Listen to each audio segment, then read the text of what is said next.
Hi, welcome everyone. It's 3 o'clock. It's cooking class, and boy, hang on to your socks because I am not cooking in the kitchen. I'm baking in the kitchen today.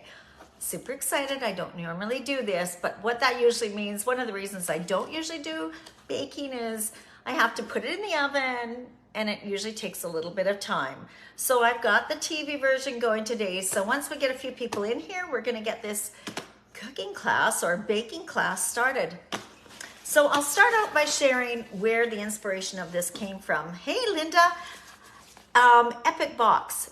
This is a subscription box that customers can order, and once a month a box shows up. Now this one came to my doorstep, and I'm going to tell you the weight of this is probably, I'm going to say probably almost 2 times for sure, as heavy as the normal boxes that come to my door. So I was really excited to rip this open. How many of you get the Epic Box? Do you get the Epic Box?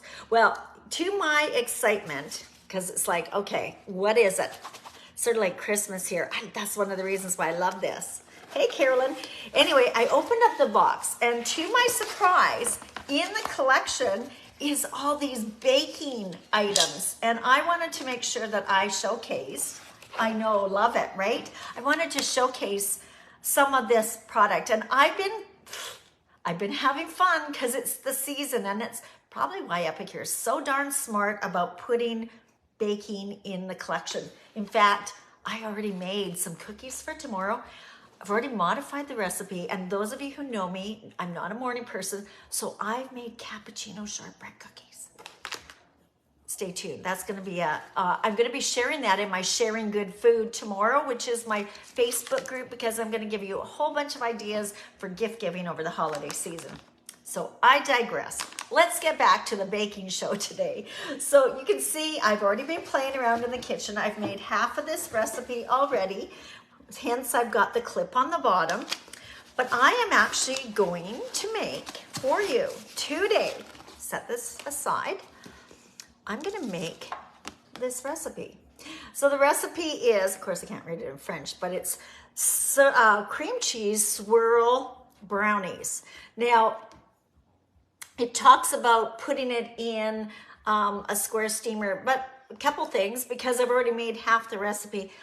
And I was wanting to give a little bit of history on things, fun food facts. I actually am going to be making it in something different. So let's get started. Let me follow the recipe. I already have modified it a little bit, so I will make sure that I tell you what the modifications are, but we'll get started. So put the whole package in. When you're seeing me, I'm not going to give descriptions on what I'm using, because cutting this in half is only because I wanted to have the food, the TV version ready for you. So you're going to put your package in your large bowl, and you're going to be adding a few basic ingredients. Melted butter, easy enough. We're also going to add, it says in a large bowl, add butter. We're going to add egg and milk. So what I'm going to do is I'm actually going to put the liquid right into my egg, because I don't want to over stir things. That's one of the things that I've discovered over a period of time is if you, sort of mix your liquid up in advance and you're stirring. Sometimes you see recipes that say don't over mix or whatever. I find that if I put my liquids together, it's easy enough to incorporate versus adding and mixing, adding and mixing, adding and mixing, which can cause over mixing, and then maybe it doesn't work as well as was planned. And vanilla extract. And if you are wanting to make homemade vanilla extract, I want to let you know that I just refilled this Epicure jar. Some people are probably asking me, how come you always have an endless supply of Epicure vanilla? I kept the jar, but this is actually homemade vanilla that I made last year for Christmas and the year before for my personal friends. It is expensive to make, but it's worth it because my friends are worth it. All right, so the instructions say, now what we're going to do, in a small bowl, we're going to combine the butter, and we're going to just mix this all up. And you'll notice I'm using our spatula Get ready for the fun food facts. This event or this cooking class is right up my alley.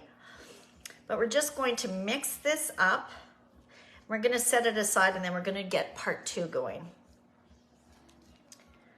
So the spatula, by the way, all our cooking utensils, at one time you had to actually buy them as a set. Hi, Alicia. You had to buy them as a set. I'm really happy to let you know that now the company allows you to buy individual items. Yay! I love that, because some of these things like the saute spoon and this spatula, because I don't know if you're a smoothie person. I like smoothies in the morning. I've sometimes cut the blade on this, right? It's pretty sharp in my Vita mixer. So sometimes you just need to have one that's just exclusively for the Vita mixer and one that you use for the kitchen. Okay, so I've got this mixed up, setting it aside. You see that I've got it incorporated nicely. Fudgy brownies, here we come. Well, swirl brownies. Okay, next, I'm gonna have to pull out a mix master. So we've got some cream cheese here. And with our cream cheese, we're going to soften it. So put it up to room temperature and add some sugar in here. And we are just going to get this combined.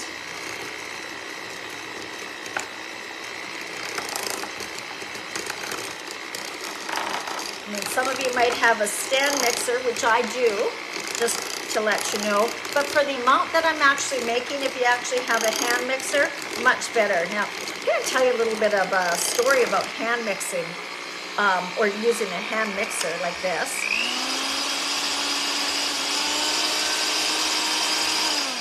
That's me just trying to get as much off the blade so I'm not wasting. I was shopping for a mixer for my son last year when I was visiting him in Calgary, and not all hand mixers are made alike. Crazy ridiculous, but a couple of the mixers that I bought were so weak. They could barely get through anything.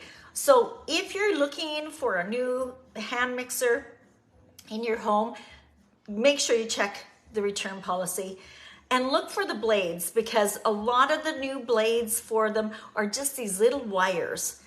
You need, in my opinion, you need these ones that have got a nice sharp edge, because when you're cutting up things like cream cheese, it does actually, it's like a knife. It cuts through it really fast.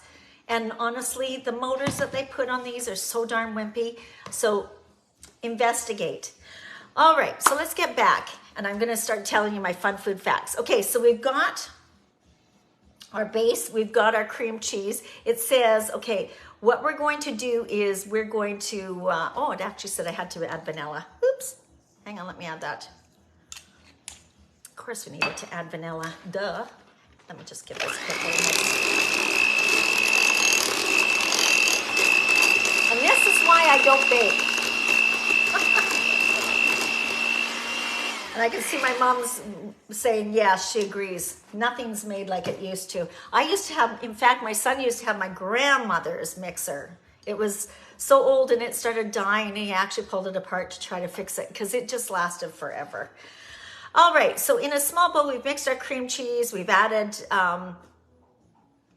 that, and what we're going to do is we're now going to, I said I was going to do something a little bit different because I'm using half the recipe. I want, if you haven't already seen this, I want to introduce you to the basting brush. And FYI, this is still in the vault list. So we just launched our gift giving collection today, so you might want to go in and take a peek, but go check out the vault list, because if you haven't already got this, or even if you've got one, these are great gifts to give people, and they're at a reduced price right now. I'm sad they're leaving the line.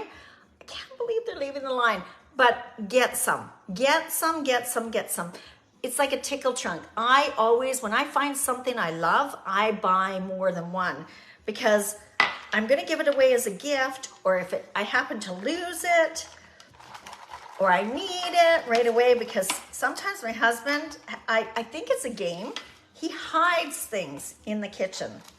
I think I've lost it forever, and then next thing I know, I have 3 of them. But in my crazy running around the house looking for it, it's just easier for me to have a couple of these. So food for thought. So I am actually going to cook these in our muffin maker today. And I thought, rather than putting it in a square pan like the company says and let it cool and let it cut, why wouldn't I have a product or an item that would actually have perfect portion? Now you can put these in the perfect petites, but because they're square edges and it's got cream cheese in it, probably what's going to happen is they're going to stick too much, which is why I like the round discs. So we're simply going to mix a little bit of this and this together, and we're going to bake it in the oven. So let's give you some fun food facts. Let me just concentrate here for a quick minute, because baking, you do have to follow instructions. In fact, that's how, there's a couple stories, but that's how they say maybe brownies actually got invented in the first place. Someone was baking a cake, probably they were like me, and they forgot to put the baking powder in it, and it didn't rise. But it tasted darn delicious. And maybe that was the beginning of brownies. That could totally be my story, because I never follow instructions. I am so bad. So we're going to get this mixed. I'll give you some fun food facts while I'm talking about this. If you did get, by the way, the Epic box and you're following these instructions, I would switch it. This is what I would do. It actually says to keep 2/3 back for the top. It needs to be switched around. So if you are in the vault list, this is still for sale. Some of you may be saying, why would I want a 2 tablespoon scoop? You want a 2 tablespoon scoop for this, 100%. You're just going to grab this scoop and you're going to drop it in. How easy is this? Of course, this is good for cookies. I did tell you about those cappuccino cookies. So we're dropping this in the bottom. And you're going to notice that I've got some left over. This one's not quite full enough. I can see I can add a little bit more here. Okay, so basically I've got the bottom. Now I would grab, I know I have it here, right here. This is our little knife. And what I want to do is I want to sort of get this down on the bottom, sort of like it's a base. And because it's a little sticky right now, of course this is 100% gluten-free, but what I'm trying to do is sort of like cheesecake, how you have a flat bottom. That's what I'm trying to do without going up the sides. So I'm just trying to flatten it out a bit after I put that scoop in.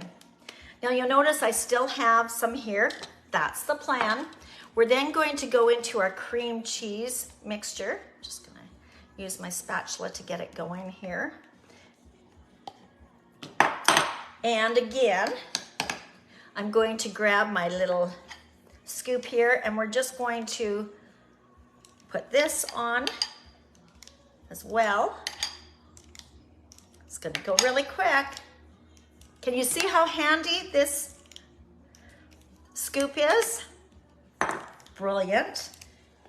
If you were at home and you were using 2 spoons, tell me how long it's going to take you. Crazy, right? All right, so again, we're going to just flatten this out a bit. And if you're wondering, oh gosh, Jacqueline, you're mixing up the white and the brown, don't worry.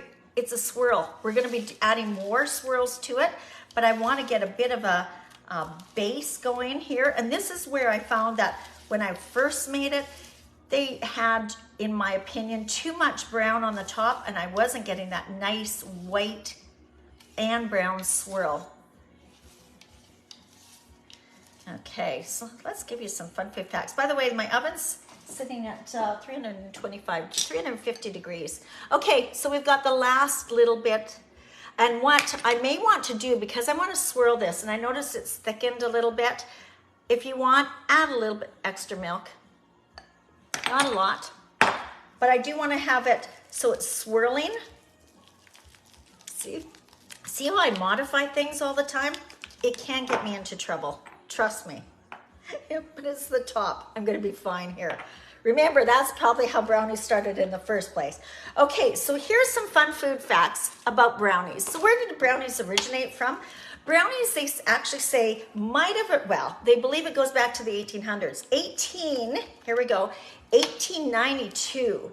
Apparently the Palmer House from Chicago, Mrs. Palmer was this socialite. And she decided she was gonna have a little luncheon for the ladies and had asked her chef to create some little cake that was good for box cakes. And so there's a story that they're called brownies because they're brown, but also because of the little pixie characters that were popular in the time. And of course, the fact that Mrs. Palmer wanted to have something a little bit fancy and asked her chef to do that.